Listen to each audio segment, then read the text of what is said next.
Hi, Mitchell Levy, global credibility expert, and I have the pleasure today. One of my favorite things to do is the show Leaders Living Their Values, and I have the pleasure today to talk to a fellow 100 coach, one of Marshall Goldsmith's 100 coaches, and it's Liz Kislik. And Liz, welcome. Thanks so much, Mitchell. I'm really happy to be with you. Now, you know she's a special person just because she's part of the 100 coaches. By the way, she is a special person. And why don't we let her tell you what type of special person she is? Liz, who are you? Okay. I exist in multiple realms, let's call it. Professionally, I'm a management consultant and executive coach. And I've had my practice for over 35 years now, which has given me access to so much interesting thinking, wonderful people. I do a lot of work with family businesses and nonprofits, particularly. And I'm interested in growth, not just of the financial kind, but of the human kind. And that's also true in my life. I'm a wife. I'm a mother. I have two fantastic adult children, one of whom works with me, which is really a joy. If you ever want to learn about being happy, hire one of your kids. It's a great thing. And I'm very active in different aspects of my community. You know, if I knew nothing else about you, the fact that you now there are some family businesses where you have to invite the siblings and the kids and others in, and that's probably some of the issues you deal with. But this is a scenario where you did not need to invite your son into the business. You did, and you're loving it. If I knew nothing else about you, that would tell me everything I need to know. It's very lucky, Mitchell. It's so lucky because I work with families that have more people in the business and certainly that have much larger businesses than I have. Generations of family members and global staffs, etc. And we have our little hybrid setup. He's here 2 days a week, and the rest of the time he's working from home. We are perfectly au courant. And I see how it can go south in all kinds of ways. We're very lucky, partially because we are comfortable to keep talking to each other no matter what happens. What stops? I'm kind of curious about that. As when you let's take a scenario where you've been into a family business, and one of the big issues is just this internal family feuding, and they're not talking. Because every family, well, not every family, but many families I know have at least one set of something, siblings typically, that are not talking to each other and haven't talked for a decade. So how do you address that? Okay, I'm going to say something that's a little bit like what Marshall says about how he chooses his clients. He really has learned to choose the ones who are going to be successful clients. And I don't even know if I would take business where people hadn't been talking for decades, because they're kind of calcified in place. I'm very interested in people who want to do better and want to change and don't just expect that some magic is going to happen and, laying on of hands and fairy dust and all of a sudden it will be easy.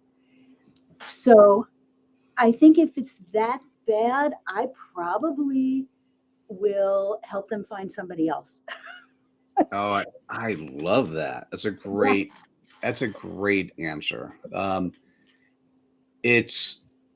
It's really interesting. So, by the way, let's take that to the next level. When you're talking with your clients and they happen to have one or two toxic clients that are hurting their their ability to deliver and maybe causing frustration inside. How would you address that? Okay, so let's talk about toxicity in general, um, because my clients, sometimes they're companies and sometimes they're individual executives, are as likely to have, if there's toxicity, it's as likely to be with an internal person as it is with an external person, just not decades long. Bad things happen, everywhere, and people get their feelings hurt, and some people are damaged and act out. So the first thing I always suggest is actually to be extremely curious and to look for explanations other than the one you've already settled on. To think about, why would a person behave in that way? Because you usually hired them for some good reason. They were smarter, they were experienced, they had a track record, whatever it was. And if it turns out that they can't get along in your environment, probably there was some error, something missed at the point of hire, or something's gone wrong because of the way your environment works and how they've interacted with that. So trying to work backwards and figure out what has gone wrong often gives you the tools you need to affect the situation going forward. And a lot of it has to do with asking them what they want and then trying to work through whatever those answers happen to be. It's so funny, Liz. I had the pleasure of interviewing Frank Wagner just recently, and one of the key things he said is exactly what you said. This must be, and so how do you make sure the clients get what they want? Well, you ask them what they really want, and you make sure you're curious enough to listen to the answer so you can address it. Exactly so. Too often, Mitchell, and this is family members as well as non-family employees, I think we're afraid to know. What if they want something and I can't deliver it? What if they want something and I think I should be able to deliver it and I can't deliver it? What if I'm suddenly responsible for their well-being, their mental health, and I don't want that responsibility? I think we run on a little too far ahead, thinking about the bad things that are going to happen and how things are going to go wrong. And sometimes just asking is really illuminating. But also, this is part of why I have relationships. I've been working with one family business, sizable family business, for just over 30 years, multiple generations, because often they need someone else in the conversation as a facilitator, as a guide, as somebody who doesn't get fluffed or thrown off course because someone's feelings are too strong. I don't have to feel guilty about anything that's happened in their relationship. It's easy for me to stay even keeled and curious and listening. The listening, to your point, wow, if we could all do that well, think of all the problems that would just vanish. Although that would be a problem for people like you and me, who, in a sense, earn an income based on what other people can't do or can't figure their way around. Oh, Liz, I would say for someone like you, someone like me, if the particular areas that we address are suddenly magically fixed, we'd find something else that would be fun to work on. Oh, for sure. Oh, for sure. And if we could just bring that to everybody, Mitchell, because some of the toxicity can come up because people don't find their jobs to be fun. Don't get a lift coming to work. My office is in a regular office building, suburban office building, 5 floors, bunch of office on every floor. And pre-pandemic, when it was crowded, every morning, normal time, people would be so surprised because Monday I was always so chipper and cheery. I'm happy to come to work. I really like my work. I'm lucky and privileged in that way. Many people are not. And it affects the way they interact with their colleagues. I'm first of all, I love I'm just going to re-echo, if there's an opportunity to have a job and there's money in the door, but it's not going to work, Marshall would say, skip it. Yes. And Liz would say, skip it, as well as Mitchell. So, just something to think through. I love the concept that I have two directions, but I'm going to pick one. Do you, as a family, do you take family holidays? You mean when we're all together and travel? Uh-huh. Not so much. We have times where we gather, usually around a holiday, but not like go away somewhere so much. Where are you heading?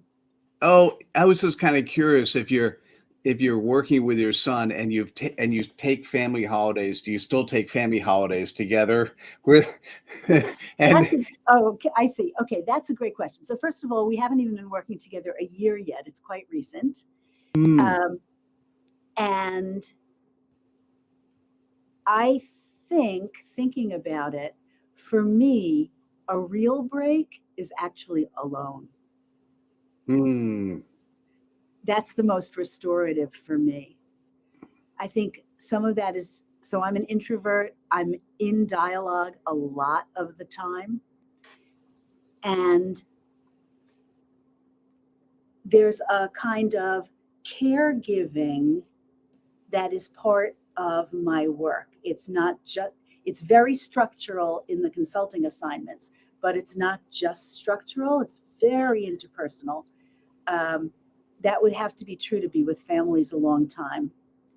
And it's good for me to clear my aura, and really have some downtime just in my own head. How do you go about doing that? How do you do we'll say that's the reset button. How do you press the reset button for you? There are a lot of ways, and it depends from time to time what's going on. One of the ways that's really great, I really love, is to walk through a museum. Because there's so much to see and think about, and it kind of clears the slate a little bit. And I get to think about things that are very different from my daily routines. So it could be an art museum, it could be a natural history museum. I'm pretty agnostic as to the kind, but the combination of looking at something I don't see every day, and I'm one of those people who actually loves to read the description because I want to know. So those two things together, it's a kind of lift and a kind of clearing.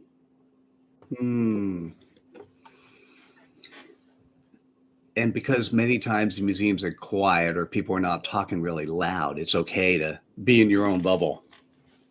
That's true. There's also the odd thing, like airports, for example, where you can people watch, but you're not responsible and you're not involved. So in its own way, that has some fun to it too. Interesting. Okay. Thank you for that. What else do you do that brings you outside of work and play? What else do you do for either downtime or what do you do for fun? Oh, I love to go walk in a park or some kind of nature.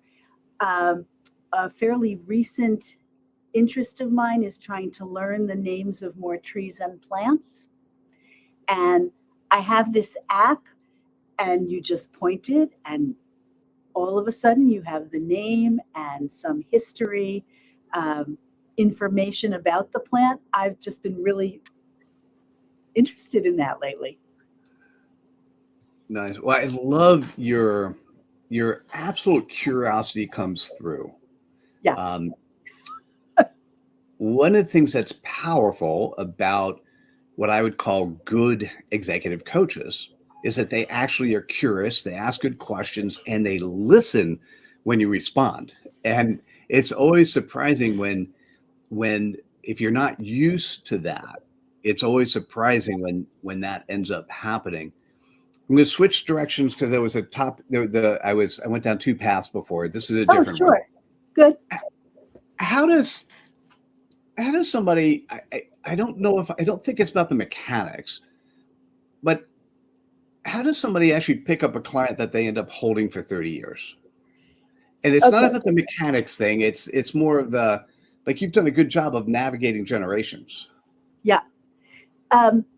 Yes. So how the getting the client, that of course could be any way. In this case, it was a referral. I was active in a trade association, et cetera, et cetera. Regular business is how you start any kind of regular business. Or even, you travel and someone in the next plane seat has a problem and it turns out you know how to help them. These things just happen serendipitously. The keeping, it really depends on what they need. I have clients where it would be a kind of malpractice to stick around. For some people, it would be a crutch or a way not to address their own responsibilities after a period in time. But when an organization is growing, as this particular 30-year one has been, and when there are external threats, internal difficulties. I mean, one of the things that happens in family businesses is that so we had a little thing together setting up this morning. Your original producer had some stuff he needed to take care of in his life. So when that happens in family businesses, it can affect the management of the company. And so having someone around who actually knows you well, understands the culture, and can be really present to support you individually and to support, say, the executive team or a learning leadership cadre in some way. I think those are the kinds of things that have been valuable. In the succession kind of process, the multi-generational thing, I'll tell you, Mitchell, I actually was surprised in this case. I really thought that when the generation I came in with was ready to move along, they'd be done with me. That's normal. But if you build the relationships strongly enough, and I think the other thing in my case comes from people understanding that I can care about more than one person at a time. That being there doesn't mean I'm there just to serve the CEO I came in for, but it's really about serving the business. And therefore, even when there are challenges between family members, as you asked about before, it's possible for both to feel supported. And that's kind of how it went. The other thing goes back to curiosity, because if I didn't keep learning, I can't see why they would need me. Yeah, I'm hearing I'm hearing so many values of credibility, the intent and commitment to do the right thing, the integrity to even question yourself whether or not, hey, should I continue with the company as we change generations? That must have been an interesting transition. How did that work? The changing of generations. Yes. So it's different in every organization. In family businesses, it often comes about because a senior person suffers from ill health, has an accident, etc. Um, one of the things I'll say, I'm thinking hard now because I'm not sure if what I'm about to say is actually representative of reality or just the slice that I have seen. Mm. But it is my experience, in my experience, family business leaders who are men, who are still leading the business into their 70s, have a much harder time seeing themselves in some other way, and therefore are less likely to go smoothly and easily because they haven't really planned for their own lives further out. Whereas more women seem to plan their exit, or at least to have thought about it in a deep way, particularly if they are concerned about the next generation. Mm. It can be helpful. I mean, I'm hopeful, Mitchell, that it's been helpful to have me around in some of these times. But it can also be helpful to have other advisors. It can be very helpful to have a board, which companies past the mom and pop stage really need. It's an entirely different conversation. I love the direction that came, that opened up for me. And for you, if you're listening or you're watching and you're thinking to yourself, I need to reach out to Liz. I want to have a conversation and decide whether or not that she's someone that I want to include in part of my either executive coaching, or maybe there's a little bit of management consulting. Liz, what is the best way for people to reach out to you? Oh, my website is the spot. It's lizkislik.com. And thanks for putting that up. And it is where not only can they get to me, but there's so much material that might be helpful. Over a decade of blogs and articles for all kinds of outlets, lots of guest visits like this one. And so poking around there, it doesn't need to be about me. There's just a lot of experience there from other family businesses and other organizations that people may find helpful. Listeners also may find it helpful. There's a free ebook on there, if they'd like it, that is about the interpersonal aspects of conflict, which is a little different from my TEDx talk, which they can also find on there, which is more about the structural aspects of conflict. Well, thank you. Thank you so much for sharing. Liz, based on this conversation and how it went, is there a particular question that you would have liked either me to ask or you'd like to ask yourself, sort of this summary to pull things together? Okay, so I liked your questions, Mitchell, and I like that you switched up on the fly, because I think that's the best kind of conversation, that when people are curious, you can figure out something new to do about whatever situation you're in. And the ability to think beyond what you've already thought is one of the things that really helps leaders progress and confront whatever their own needs to grow are. So I'm very happy with the conversation. Oh, nice. Well, what I'm going to say is it's one of the 10 values of credibility is being coachable.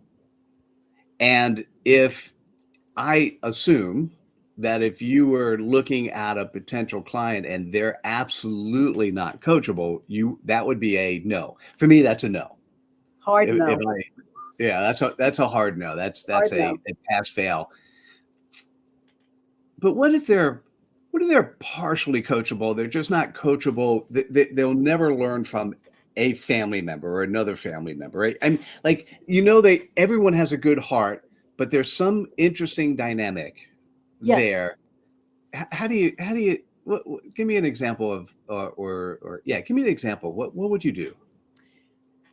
Some of those kinds of situations are actually not mine to solve. Mm, Particularly in a family business, if there is a family issue, sometimes you need somebody who specializes in family therapy, which is different. I mean, I can be very compassionate and I can certainly understand a lot about what has happened to a person or a person in their family environment, but I'm not trained as a therapist. And it would be wrong for me to go mucking around in somebody's head. Um, so sometimes they need a different kind of support. That's one. The other thing, though, is we all have people who are imperfect partners for us. And then the thing to do is to work with the parts where we can be successful and look for other people to work with the other parts. It is, it's just draining to bang your head against the wall of a challenging situation for years. And that can affect how people pursue the rest of their work. So it's much better to learn where you need to supplement a colleague with another internal person or an external person. And in a way, I'm talking about so long as there's no behavior that's illegal, unethical, immoral, damaging to other human beings. But if they're a good person and you just don't get each other, there are ways to work around that. And you can do that responsibly and with accountability in the structures you set up. It doesn't have to be about the interpersonal aspects. mm. I love that. And if you're sitting back and thinking about the entirety of this interview, what Liz was amazing at doing is knowing the playground she plays in and knowing when she doesn't play in the playground, either not to take the client on or to realize when it's time to bring on outside expertise, outside help, not pretending you know it all, knowing what you know well. And before you do that, you have to have your curiosity hat on, as you said, to make sure that you really have fine-tuned what the area is that needs to be addressed. Liz, this was a phenomenal interview. Thank you so much for joining us today. Thanks, Mitchell. It was lovely to be with you. Yeah, lovely is a good word. And so what I want to say to you as the audience, this is now your time to spread some cred dust. Type in the aha moment that really hit you. Share this interview with your friends. And I absolutely look forward to seeing you on the next episode of Leaders Living Their Values. Thanks so much, everyone. Take care. Bye now.